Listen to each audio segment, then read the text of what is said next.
Hello mga guys. So karon mga guys among itur kung unsay mo ang higdaanan diri or unsay mo ang higdaanan diri sa barko. So since nga naman ko yung mga followers po sa Facebook ug sa YouTube. So karapat dapat yun muna makahibaw kung unsay ang higdaanan diri. So para ma-update sad mo ba.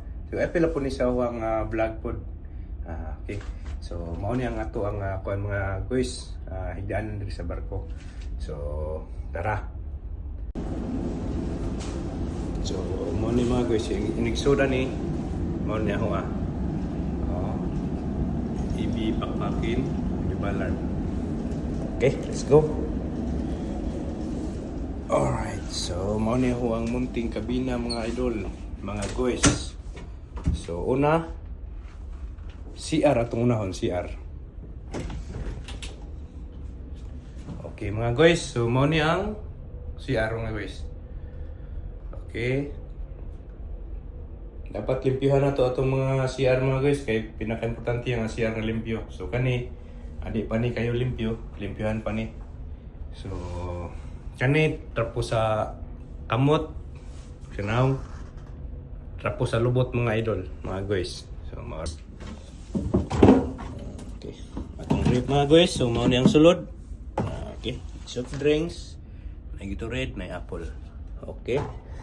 So ato ang tawag ko kuan mga guys, closet or cabinet or aparador. So nato mga silina mga guys. Okay. Yeah. Ato ang gamay nga snacks mga guys. So naabay slapsis nga ni mga guys. So natay nagaraya og dingdong. So alright. Yan, naasad tayo mga ato mga gamit diri mga adult, mga guys, ang gamay kaning sunsilk, kulkit, ng paumot, naasad tayo sabon, kujik. So, muna to ang gamit sa atong pang adlaw-adlaw mga guys. Okay, so nakagubot pa to higdanan mga guys. So, asa ta ka pang milo. So, sige lang. So, mauna ato higdanan. Alright. Nya, muna atong supa mga guys. Maori. So, maori ni mga guys. So, daghang salamat. Thank you. God bless. Thank you, Lord.